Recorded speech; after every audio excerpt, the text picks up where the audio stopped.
नमस्कार दोस्तों, स्वागत है आपका आप ही के चैनल ग्रीन ट्रेडर में। और चर्चा करेंगे रिलायंस की। मेरे को काफी लोगों के मैसेज भी आ रखे हैं कि सर रिलायंस का बताओ, रिजल्ट कैसे है। पहले तो रिजल्ट का बताओ भैया। रिजल्ट मेरी नजर में ना तो बहुत ही जबरदस्त है, ना ही खराब।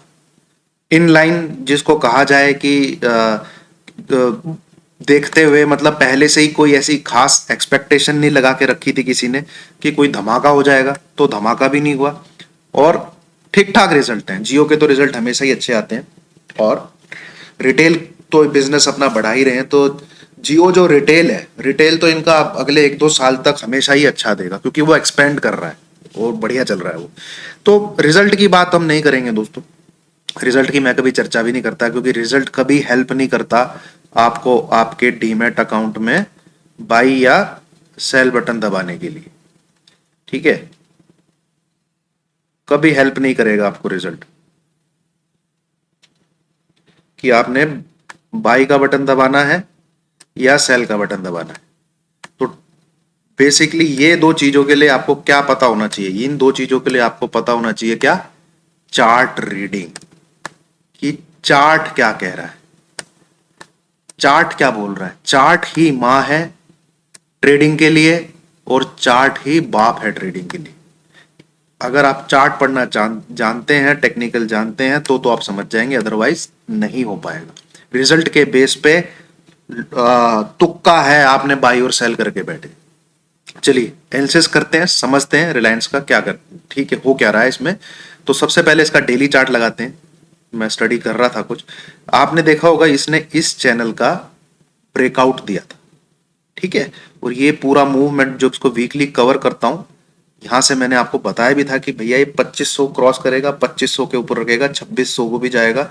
तो उसने 2568 का हाई लगाया है, बट वो 2568 का हाई लगा के नीचे की तरफ वहां से 100-125 पॉइंट ये नीचे की तरफ दे चुका है। फिलहाल इसकी क्लोजिंग है, जो अभी इसका सीएमपी प्राइस है वो है 2477। तो हमें जो अपनी रणनीति बनानी पड़ेगी वो बनानी पड़ेगी इसको दिमाग में रखते हुए कि भैया ये इसका क्लोजिंग प्राइस है, अगले दिन क्या।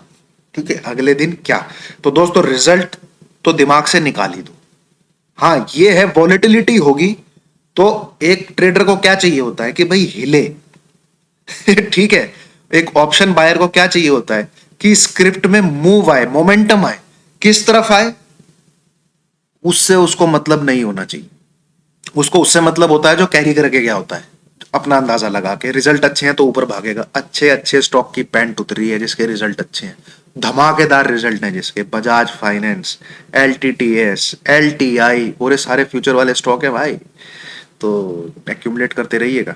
तो चलिए दोस्तों, हम नजर रखते हैं। मैं आपको सिंपल सी इसमें एक चीज बताता हूँ, ज्यादा कुछ इसमें आपको पढ़ने की भी जरूरत नहीं है कि मैं इसका पूरा पोथा खोल के बैठ जाऊं। वीकली चार्ट ये कह रहा है, ये कह, वीकली चार्ट एक बार देख लेते हैं, ये सही चीज है। देखिए वीकली चार्ट अच्छा नहीं बना है, बस फर्क ये है कि इसने पिछले जो क्लोजिंग ओपनिंग थी लास्ट वीक की, उसके नीचे नहीं क्लोज किया, तो इतनी कोई बेरिशनेस भी नहीं हम इसमें से खोज सकते। तो आते हैं दोस्तों, हम लगाते हैं अपना 2 आवर्स का चार्ट। उसी पे हमको अच्छे सिग्नल मिल रहे हैं प्ले करने के लिए, जो हमें पैटर्न समझ में आ रहा है। ये आपने लाइन खींच के रखनी है, जो मैंने यहाँ खींची। ठीक है, और नीचे एक हॉरिजॉन्टल लाइन खींच के रखनी है, जो इसका बेस है फिलहाल पिछले 5-6 दिन का। तो इसका जो बेस निकल के आ रहा है, जो आपका सपोर्ट निकल के आ रहा है, वो है 2450। ठीक है, आप मान के चलिए कम से कम 5 से 6% तो मूव होना चाहिए नेक्स्ट वीक में रिलायंस। चाहे 2476 से 5 से 6%, यानी 80 से 100 पॉइंट। हम 80 से 100 पॉइंट का मूव एक्सपेक्ट करके चल सकते हैं रिलायंस का, या तो ऊपर की तरफ या नीचे की तरफ, वो हमें अभी नहीं पता। हमारा पहला मोटिव ये है कि भैया रिजल्ट आया है 5 से 6% इसका, हम एक्सपेक्ट कर रहे हैं कि भैया कहीं ना कहीं तो घूमेगा। रिजल्ट अच्छे हैं तो बाजार को अच्छे लग रहे हैं, सच में छप्पड़ फाड़ रिजल्ट है, तो इसमें भैया हमें लेवल दिखना चाहिए। 2476 से लेके 50 पॉइंट प्लस करेंगे, तो हम ज्यादा नहीं 2560 तक का ऊपर का टारगेट लेके चलते हैं। और नहीं अच्छे हैं तो हम लेके चलते हैं भैया नीचे की तरफ आना चाहिए, 2380 इसके आसपास तक आना चाहिए। अब हमको देखना है कि हमको 2560 की तरफ जा रहा है, तब कब सी बाय करनी है, और 2380 की तरफ जा रहा है, कब हमको पुट बाय करनी है। हमारा है मेन मुद्दा इस वीडियो का, टेक्निकल एनालिसिस के जरिए ये पता करने, हमको मतलब नहीं है कहां जाए। ठीक है, आइए तो ये 2 घंटे का चार्ट लगाइए। ये यहां पे ये जो मैंने एक से लाइन खींच के रखी है, इसको खींच के रखिए। इसके हिसाब से अभी 2476 पे है, तो आपको कब ट्रेड करना है, ठीक है, इस लाइन के ऊपर जब ये निकले, और ये निकलेगा आपका जो तारीख है, ये तारीख आ जाएगी 24 ऑफ जैन को ये लेवल आपका निकल के आ रहा है 2495।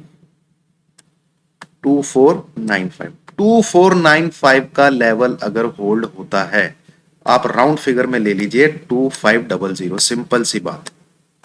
2500 के ऊपर अगर रिलायंस निकलता है, 2500 के ऊपर अगर रिलायंस निकलता है, तो आपको दबाना है डीमैट अकाउंट में बाई का बटन।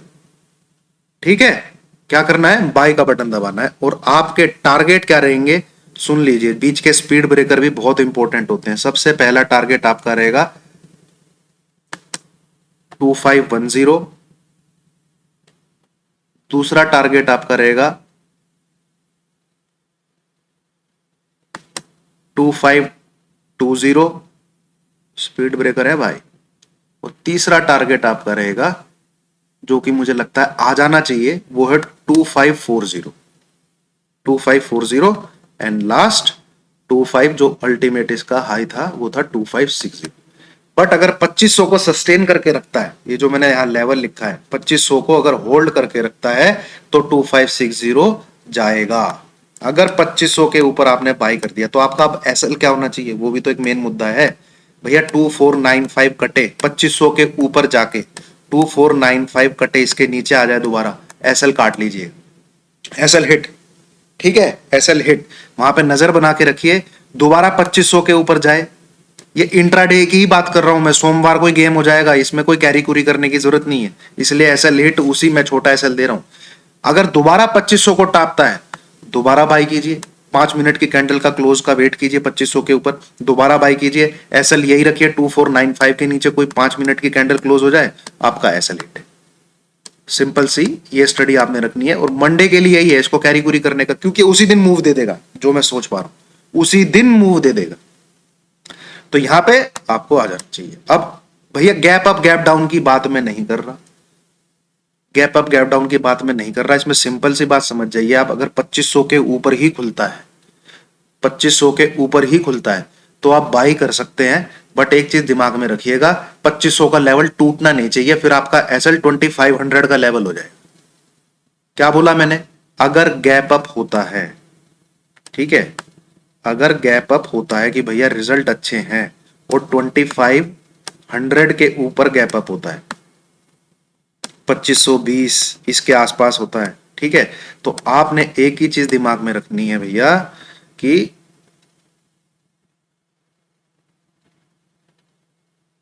ये जो लेवल है 2500, ये नहीं टूटना चाहिए। आप बाय करके बैठ जाइए, आपको टारगेट 2560 रखना है, और ये होल्ड हो गया तो 2600 भी दिखेगा, अगर 2560 होल्ड हो गया तो। ये दिमाग में रखिए बस। तो कुल मिला के बात है, जो बायर्स हैं, जो बायर्स हैं, उनकी नजर होनी चाहिए 2500 के लेवल पर। इसके ऊपर रिलायंस है तो वो तेजी का घोड़ा है, इसके ऊपर रिलायंस नहीं है तो वो तेजी का घोड़ा नहीं है, कतई बाई इनिशिएट नहीं करना। ये है, आप कह लीजिए, लक्ष्मण रेखा बायर्स के लिए। अब आ जाते हैं भैया कि नहीं, रिजल्ट अच्छे नहीं है, इसकी भी बैंड बजानी है मार्केट को। तो ये जो बेस फॉर्मेशन यहां पे हो रखी है, ठीक है, वो है ये, और ये जो बेस फॉर्मेशन हो रखी है, और ये सपोर्ट भी आप देखेंगे तो मैं आपको दिखाता हूं थोड़ा सा। ये देखिए, बेहतरीन रेजिस्टेंस का काम कर रहा था, जैसे ही इसके ऊपर गया तो बढ़िया यहां पे इसने मूव दिया, कम से कम 100-125 पॉइंट का। तो कल आप ये याद रखिएगा, 2560 के ऊपर क्लोज हो जाता है ना, तो बेहतरीन मूव और देगा ऊपर की तरफ, ये याद रखिए। तो फिलहाल ये जो मैंने नीले कलर से यहाँ पे लाइन सी खींची है, ये है रिलायंस का सपोर्ट, और ये लेवल आपका निकल के आ रहा है 2450। बस इसके नीचे रिलायंस जाता है, सेल मार दीजिए बिंदास। आपको जो लेवल देखने को मिलेगा, क्योंकि नीचे की तरफ फोर्स होगा ज्यादा, एक ही दिन में निपटाना चाहते हैं, फिर सबसे पहला टारगेट है आपका फिर 2425, और दूसरा टारगेट जो आपको देखने को मिलेगा 2410, और तीसरा टारगेट वो तो मेरे को रटा पड़ा है 2380। 2380 बस। तो कुल मिला के बात है, नीचे वालों को ध्यान रखना है भैया, रिलायंस नीचे की तरफ जा रहा है, वो है ये वाला लेवल 2450। इसके नीचे जाए सेल करिए, बाय आपको तभी करना है जब 2500 सलामत रहे। कोई पोजीशन बनाता है बाई की इसके ऊपर, पर ये घूम फिर के 10-12 पॉइंट में जाके फिर 2500 को तोड़ के नीचे की तरफ आता है, ना रहिए बाई में भैया, ऐसे रख लीजिए, क्योंकि फिर बेड़ा गर्क कर देगा, बेड़ा गर्क कर देगा। नीचे की तरफ 2450 को तोड़ता है, तो ये जो मैंने लेवल दिए हैं इनके लिए आप प्ले कर सकते हैं। कोई नहीं बता सकता कि ऊपर जाएगा कि नीचे जाएगा। ये जो 2008 से पहले होता था ना कि भैया कोई अच्छी न्यूज आई है, स्टॉक ऊपर जाता था, ठीक है, 90s too early 2000 I would say 2008-10 तक था ये। कोई अच्छी न्यूज आई है तो डेफिनेटली स्टॉक ऊपर जाता था, रिजल्ट अच्छा आया है डेफिनेटली स्टॉक ऊपर जाता है। आजकल क्या होता है, पैसा लपेटने के लिए, रिटेलर को नोचने खाने के लिए, उसको लहू लुहान करने के लिए उसको ऊपर बढ़ाते हैं और फिर साले को लपेट देते हैं। या फिर देख लेते हैं कि भैया बाई करके गया है, सी कॉल बाई करके गया है, जितना मर्जी रिजल्ट अच्छा आ जाए स्टॉक को पीट देते हैं। तो उसके लिए क्या कर सकते हो आप, मार्केट तो छोड़ नहीं रहे हो, आप तो जिद लेके बैठे हो मार्केट से मैं जाऊंगा नहीं। भैया एक लेवल निकालना सीखिए जिसके बेस पे आप उसको प्ले करें। तो बाई का लेवल है आपका क्या 2500, और सेल का लेवल है आपका 2400। एक ट्रेडर को मोमेंटम चाहिए होता है, उसको कोई मतलब नहीं है कि तेजी हो या मंदी हो। आपको मोमेंटम बाई के लिए 2500 के ऊपर मिलना चाहिए, सेल के लिए 2450 के नीचे मिलना चाहिए। बस ये मैं आपको पहले से ही बता दे रहा हूं। रिजल्ट ना मुझे पढ़ने का शौक है, रिजल्ट के लिए तो मैं उसको एज ए अपॉर्चुनिटी देखता हूं, ठीक है, और रिजल्ट के बेस पर कभी ट्रेड नहीं करता। मुझे इतना पता है कि ऊपर नीचे जरूर होना चाहिए, तो ऊपर नीचे होने का फायदा उठाता हूं, ना कि उसके बेस पे ट्रेड लेके बैठ जाता हूं। Thank you very much.